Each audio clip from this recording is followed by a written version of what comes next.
Hindi ko na alam ang gagawin ko. Naiiyak na sambit ni Tia Teresita habang pabalik-balik sa paglalakad. Inayos ko ang damit ko dahil ngayong araw ko kikitain si Hunter. Hinigpitan ko ang pagkatali ng buhok ko at napalunok habang nakatingin sa harap ng salamin. Hindi pa rin ako makapaniwala na may plano pala siyang ganon. Why? May hidden agenda ba siya? Bakit kailangan pang paalisan ang mga tao? Ganon ba siya kasakam sa lupa niya? Nilingon ko si Tia na hanggang ngayon ay balisa pa rin. Tia Teresita, kumalma ka lang po, sabi ko habang inaayos ang kwelyo ng damit ko. Maayos din ang lahat. Sigurado ako na hindi kayo aalis sa islang ito. Tumango siya at umupo sa upuan. Sinapo niya ang noo niya at tumatainggong nilingon ako. Sana nga, Catherine, kasi kung hindi, maraming tao ang maaapektuhan, lalong-lalo na ang mga bata. Alam naman namin na pinahiram lang sa amin ang lupain, hindi lang talaga ako makapaniwala na binenta na pala ng anak ng may-ari. Hindi ko maiwasan ang maawa sa kanila. Ako, kapag napaalis ako rito, may iba naman akong matitirhan, pero sila na matagal na rito, saan sila makakahanap ng bagong matitirhan? Naikuyong ko ang kamao ko at mas lalong nadagdagan ang ini kay Hunter. Nilubayan ko na ang salamin at umupo sa tabi ni Tia Teresita. Tia Teresita, may lakad kasi ako ngayon. Napalunok ako, pwede niyo po bang bantayan muna si Theodore? Umawang saglit ang labi niya bago tumango. Oo naman, iha, tungkol ba yan sa trabaho mo? Nagdadalawang isip ako na sagutin ang kanyang tanong. Ayaw kong malaman niya ang tungkol sa lakad ko. Hindi ko alam kung ano ang pinaplano ni Hunter, pero I will keep this for myself. Tumango ako bilang sagot at tumayo na. Inabot ko yung bag at hinalikan sa pisngi ang anak ko na naglalaro sa sahig. Bye muna, anak. Pamamaalam ko at nagangat ng tingin sa kanya. Sige, mag-iingat ka. Ako na bahala sa anak mo. Sakay lang ng tricycle ay nakarating ako sa resort. Wala akong duty ngayon kaya hindi ako naka-uniform. Nagtataka rin ang ibang naka-duty kung bakit ako narito. Humigpit ang hawak ko sa sling bag at napalunok. Kinalmat ko ang batok ko at ngumiti. May kikitain ako rito. Umupo ako sa isang upuan tsaka inilagay sa gilid ang sling bag. Ngumuso siya at tumango. Sige, wala pa namang mga bisita at wala rin si Ma'am Rose. Iiwan muna kita rito, ang dami pang lilinisin. Ngumiti siya sa akin bago ako iniwan mag-isa rito malapit lang sa may cottage. Pinaglalaroan ko ang kuko ko habang hinihintay si Hunter. Kinakabahan at bumibilis ang tibok ng puso ko. Hindi ko alam kung ano ang kondisyon niya pero ramdam ko na wala akong magagawa roon. Hindi ko akalain na may interes pala si Hunter sa mga lupain. Alam ko na mayaman na siya pero bakit ito pa ang pinili niyang bilhin? Ipinilig ko na lang ang ulo ko at humugot ng malalim na hininga. Ilang minuto lang ang paghihintay ko dahil nakita ko ang isang helicopter na paparating at lalanding sa helipad malayo sa resort pero kitang-kita naman. Agad akong napatayo sa gulat. Kinuha ko ang sling bag at isinabot sa balikat ko tsaka napalunok. Nakita ko na bumaba siya habang may mga lalaking mga bodyguard niya na nasa likuran niya. Bumilis ang tibok ng puso ko habang papalapit siya sa akin. Pinagsiklap ko ang kamay ko at nilagay sa dibdib ko. Para akong nalulusaw sa kanyang titig habang naglalakad siya patungo sa akin. Halos maubusan ako ng hininga nang tuluyan na siyang makalapit. Hindi ko maiwasan ang mapatingin sa sarili kong damit.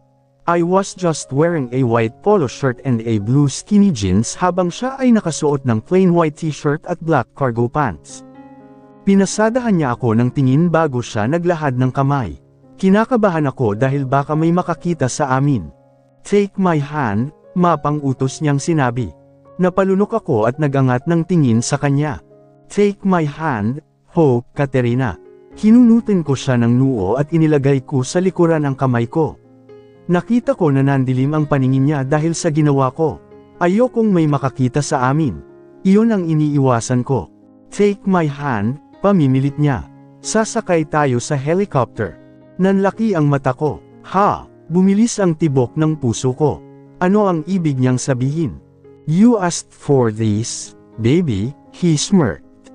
Umiling ako at umatras. Nakita ko na naalarma siya. Gusto kitang makausap, mariin kong sinabi. Dito. Bumantong hininga siya. Ako ang masusunod kung saan tayo mag-uusap. I don't want to talk about such important matter here. I want to talk about it with you, privately. Mas lalong bumilis ang tibok ng puso ko. Hindi ako makapagsalita. Kung igigihit ko pa rin ay baka hindi na siya makikipag-usap sa akin. Dahan-dahan akong tumango at napalunok na inabot ang kamay niya. Napasinghap ako nang humigpit ang hawak niya roon. Nang magangat ako ng tingin sa kanya at nakita ko na nasa aming kamay na magkahawak ang kanyang tingin. Kumirot ang puso ko at nag-iwas ng tingin. We can't be together anymore.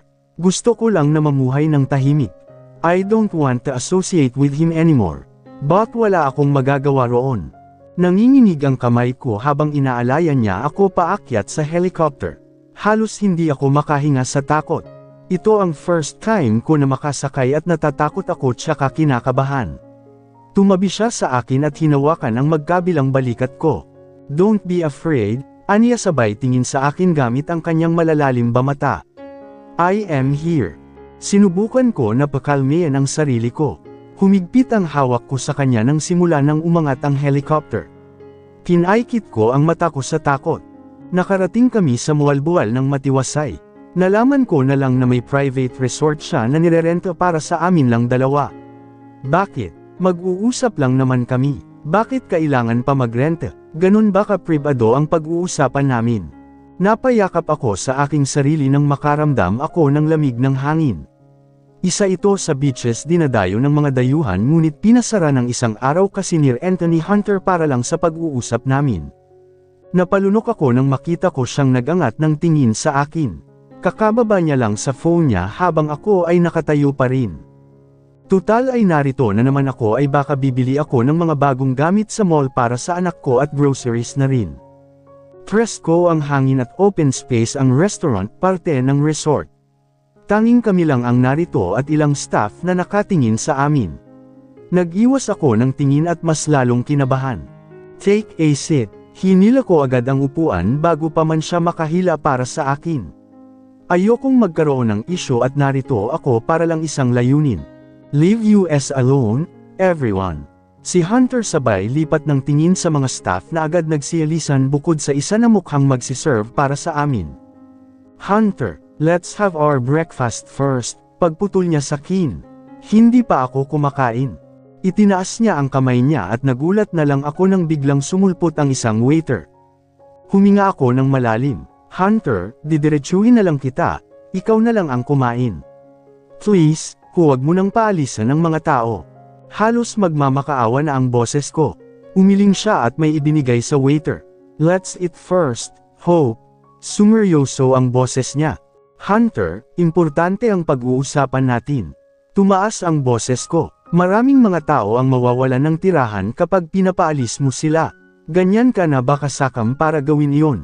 Yumigting ang panga niya at binalingan ako. Why are you worried about them? You can come with me if you want. I can give you a house. Hindi ko kailangan yan. Pagputol ko sa kanyang sinabi at sumikip ang dibdib ko. Please, maging civil naman tayo sa isa't isa. I don't want to be part of your life anymore. Umawang ang labi niya at nakita ko na nasaktan siya sa sinabi ko. Pero dapat lang na masaktan siya para matauhan siya. May asawa na siya, at dapat niyang respetuhin ito. Kahit gaano pa niya kayo sa asawa ni, respetuhin niya yon. Tinikom ko ang bibig ko at nag-iwas ng tingin. Nanunubog ang mata ko at pinipigilan ko ang mata ko na lumuha. Hindi ko na siya dapat iyakan. Then you have no choice, but to say yes to my condition. Mariin niyang sambit at inilagay sa lamesa ang kamay. The whole project will be cancelled and the people will stay on their places if you agree with my condition. Sabi ko na, napalunok ako at tiningnan siya. Nakita ko na ngumisi siya nang nakakaloko sa akin at nagtaas pa ng kilay na parang hinahamon ako. Ano ba ang kondisyon mo? Kinakabahan kong tanong. Ngumisi siya sa akin at umayos ng upo. Inilagay niya ang kanyang kamay sa lamesa at humilig papalapit sa akin. Be my girlfriend. Umawang ang labi ko at agad napatayo. Nagulat sa kanyang sinabi. Natawa siya sa reaksyon ko. Hunter, you don't agree. May pambabantang tanong niya. Then the project will not be cancelled. You can't say no this time since I am really serious with our upcoming project. Tutal, binili ko na ang lupa na yon. I can do anything. Ngumiti siya sa akin. Walang hiya ka, sigaw ko sabay tayo. Isipin mo ang asawa mo. How could he do this to his wife? Gagawin niya ba akong kabit ulit? Sinong gusto maging kabit? Wala. He chuckled. Iniisip ko naman siya. Actually, I am making ways to make her sign the annulment. Since you still don't want to hear my explanation, then let's make it short. She was cheating on me before you even said yes to me when I asked you to be my girlfriend. Umawang ang labi ko. Cheating. She cheated on me 2 months after we got married. It's a big slap to me since I obeyed what my father had said. I agreed to marry her kahit ayaw ko. Isa lang ang babaeng gusto kong pakasalan. Bumilis ang pintig ng puso ko nang tumingin siya sa akin. Hindi ko alam kung maniniwala ako sa kanya. Iniisip ko ang kanyang sinabi. Bakit ganun siya kalungkot nang hindi dumating si Hunter kung siya naman pala unang nagkakasala? Ang tanging nasa isip ko noon ay kawawa ang asawa niya pero kung ganun nga, mali pa rin kami ni Hunter. Maling-mali pa rin iyon. Iniisip ko ang mga posibilidad na mangyayari kapag hindi ako papayag sa gusto niya. Nakakakonsensya kung dahil sa akin kaya sila mawawala ng tirahan. Umupo ako muli at huminga ng malalim. Decide now, baby. I am waiting, hindi makapaghintay niyang sinabi. Nagangat ako ng tingin sa kanya. Paano ko naman masisiguro na tutupad ka sa usapan? Nagdududa kong tanong. Umangat ang gilid ng labi niya. You want a contract? Hindi na, tanggi ko. Gusto ko lang sabihin mo mismo sa harapan ko na tutuperin mo ang pangako mo na hindi mo na itutuloy. You need to tell the people na nasaktan mo dahil sa balita. Sabihin mo na hindi mo sila papaalisin. Kung para sa kanila ang gagawin ko, handa akong magkasala muli. Handa kong pagtiisan ang lahat, hindi lang sila mawalan ng matitirhan. Takot ako na gawin ulit iyon, pero wala akong magagawa. He is blackmailing me. Lumaki ang ngisi niya at tumungo. Alright. Tumayo siya at kinuha ang phone sa lamesa. May diin-ayaw siya na number bago inilagay sa phone. Hello, napalunok ako. Yes, this is me. The whole project will be cancelled. I'm sorry you have to hear that from me. We will talk it once I came back. Yes, please inform the captain as well as the people. Okay, bye. Nilingon niya ako nang may baba ang phone. Satisfied. Napalunok ako at nag-iwas ng tingin. Tumango ako at hinigpitan ang kapit sa sling bag. Narinig ko ang paghila niya ng upuan at tumikim. The breakfast is here. You should eat too, you're so thin. Bumalik ang waiter na may dalang mga pagkain. Hindi ko maiwasan ang mamangha dahil naaamoy ko ang sarap. Bamantong hininga siya nang hindi ko ginalaw ang pagkain ko. Nang nilapag kasi ito ay nanatili lang akong nakatitig. Ganyan mo talaga gusto ka, ayaw sa kino. Mahina siyang humalaklak pero alam ko na hindi siya natuwa. Huwag mo na akong itulak. Hindi mo na ako maitutulak papalayo, Kathy. Hindi na lang ako nagsalita at kinuha na lang ang kubyertos. I will temporarily stay in that island, probably in the Casa Resort. Napaangat ako ng tingin sa kanya habang ako ay kumakain. Nakita ko na tapos na siya at nakatingin na lang siya sa akin na pati bawat pagsubo ko ay binabantayan niya. Bigla akong nabilawkan kaya agad kong inabot ang baso at ininom ang tubig. Nataranta ako nang bigla siyang tumayo at tumabi sa akin. Natigil ako sa pag-inom nang maramdaman ko ang kanyang pagtapik sa likod ko. Bumilis ang tibok ng puso ko nang magtama ang tingin namin. Iiwas na sana ako nang agad niyang hinawakan ang baba ko at pinaharap sa kanya. Napasinghap ako dahil sa ginawa niya. Umawang ang labi ko nang sinimulan niyang panasan ang gilid ng labi ko gamit ang tisyo na hawak niya. Kinuha niya rin ang baso na nasa kamay ko at inilapag sa lamesa. You're still a baby, ha? Natawa siya at nagpatuloy. I also have some business to attend kaya we will see each other often. Namilog ang mata ko. Hunter, your wife. Sumalubong ang kilay niya. Don't talk about it. Umawang ang labi ko at agad siyang itinulak papalayo. Hunter, wala na akong ibang intensyon sa'yo. Ginagawa ko ito para sa kanila. Sana makonsensya ka at itigil ang kahibangang ito. I will never be happy, at ikaw rin. Iniwas ko ang tingin ko. Tama, hindi kami magiging masaya kung palagi na lang na ganito. Wala akong karapatang maging masaya kung may masasakta naman kami na tao. Nawalan na ako ng ganang kumain dahil sa kanya. Sino naman ang gastuhin kumain pa sa ganitong sitwasyon? Ayoko nang maging kabit muli. I learned my lesson at palagi kong sinasabi na hindi ako tutulad sa mama ko. Masyado na akong inipit ng tadhana. Parang sinampal ng mundo na kabit lang talaga ang role ko. Walang lalaki na gagawin kang ikaw lang. Well, I will make sure that you back in my arms again. Mahina ngunit malambing na sabi ni Hunter habang ang kanyang hininga ay nasa tainga ko. And I am happy with you, baby. If the world will hate me for taking you again, I will savor the moment just to win you back. Bumilis ang tibok ng puso ko at mahinang napatalon sa kinauupuan ng bigla niyang inilagay sa likod ng tainga ko ang ilang hibla ng buhok ko. Mahina siyang tumawa bago siya bumalik sa pwesto niya at napahalukip-kap. Nag-init ang pisngi ko at napakagat sa ibabang labi. 2 year, still you, panimula niya. Nang sinabi mo na bigyan ng pagkakataon ng asawa ko ay nagalit ako sa iyo kasi pinamimigay mo ako. But when you left, I tried to love her but it didn't happen. Kahit anong turo ko sa puso ko, hindi talaga siya matuturuan. Mas nagiging miserable lang ako, Kathy. Without you, my world was cold as ice, dark as the skies at night. I didn't touch her, because I will only do that with you. Sa'yo ko lang gagawin ang bagay na iyon, Kathy. Hindi ako nagsalita. Hinayaan ko lang ang sarili ko na makinig sa kanya. She was just forcing herself to me. She was the one who requested to marry me. Her dad and my dad were friends so it was so easy. I hated fact that I had to obey with my parents. Hindi ako nagsalita. Wala akong alam sa storya nila.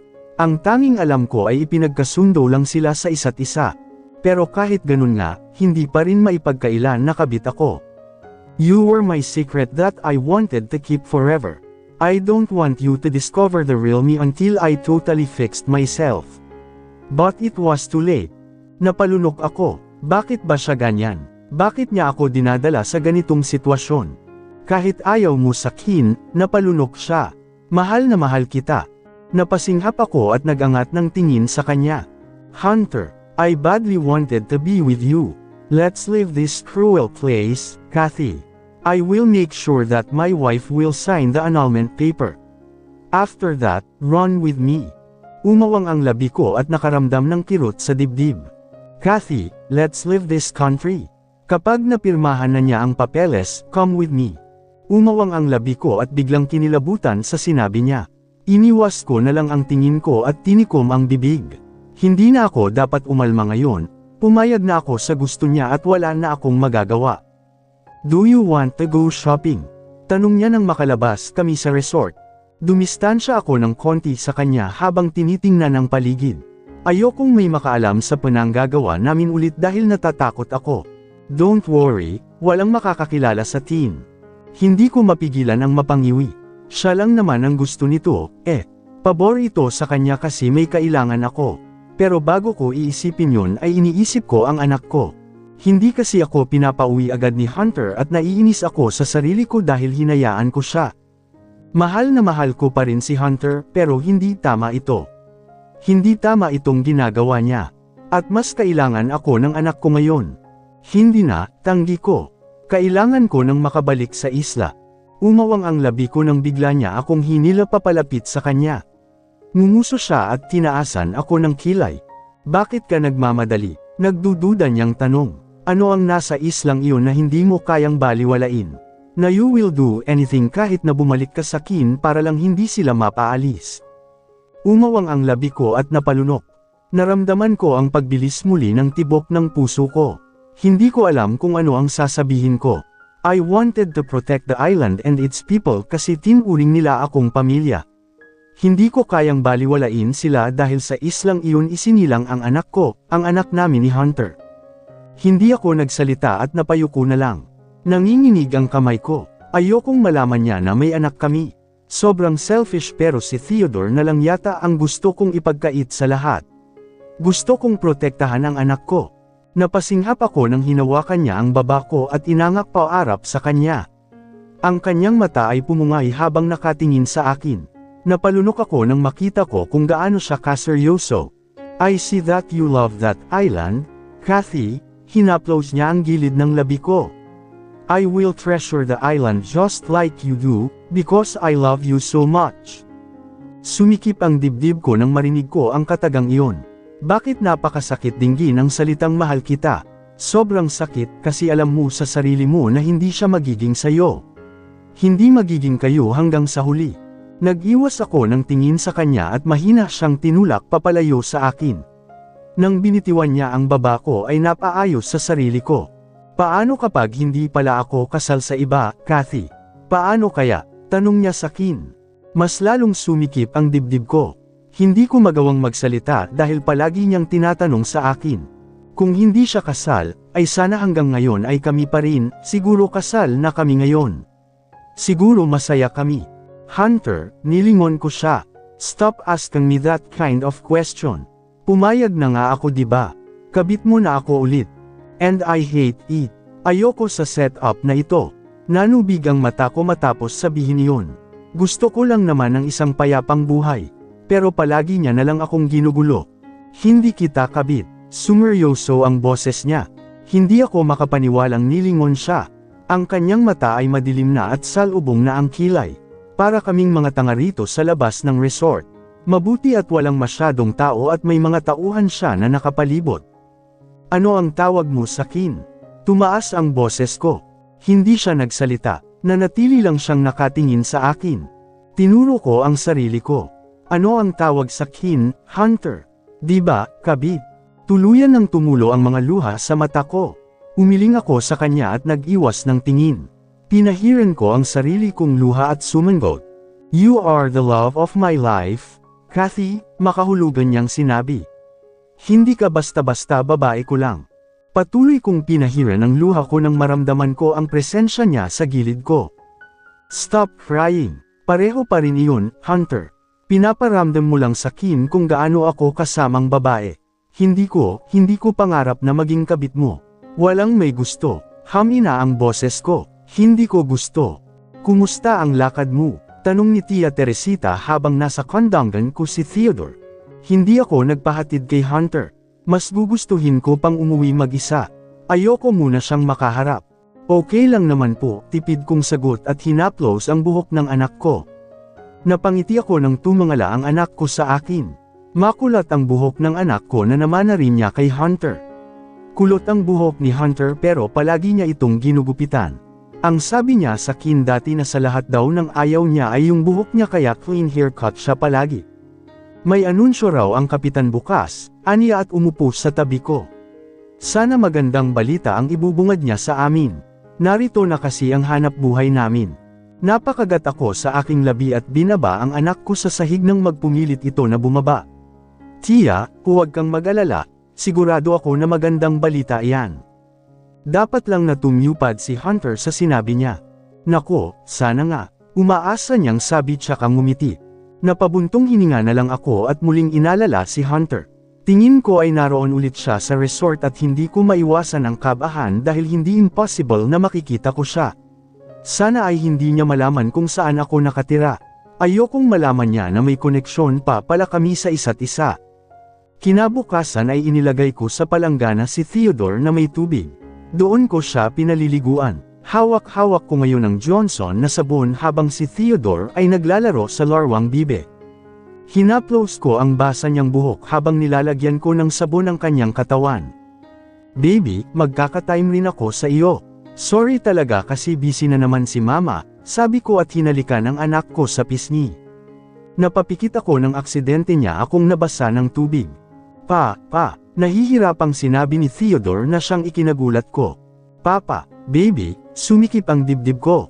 Pa, pagbigkas niya ulit at pumalakpak pa.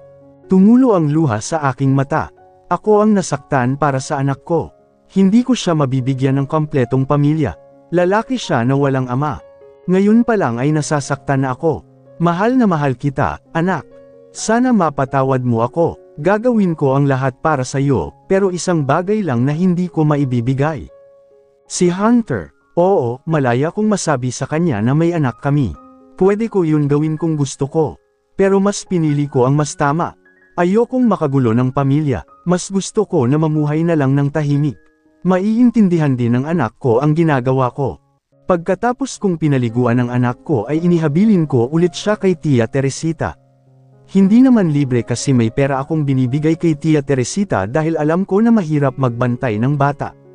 Pero minsan ay hindi niya tinatanggap dahil parang apo na rin daw niya si Theodore. Nang makarating ako sa resort ay sinalubong ako ni Chika ni Carlo. Hoy, Sisi, marami tayong guest ngayon at tsaka nakita ko rin si Popable, mukhang ginanahan yata rito sa resort natin. Tuwang-tuwang sinabi ni Carlo sabay hampas sa balikat ko. Umusbong ang kaba sa akin. Narito nga siya, napalunok ako at tumango kay Carlo. Napansin niya yata na matamlay ako kaya tinanong niya ako. Matamlay ang girlat ngayon, may nangyari ba? Nag-alalang tanong niya habang sinusundan niya ako sa locker room.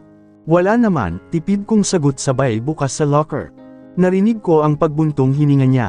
Nakakatakot ka namang pikunin, sayang, wala si Kayla ngayon. Lamandi yata, at humagalpak siya ng tawa. Napangiti ako at napailing. Kathy, tawag sa akin ni Amara, isa sa mga nasa front desk. Nilingon ko siya at nilapitan. Bakit? Nasa tainga niya ang telepono habang nakatingin sa akin. Housekeeping sa room 14, ikaw ang gustong palinisin. Kilala ka na yata, Agad akong kinabahan dahil alam ko na kung sino ito.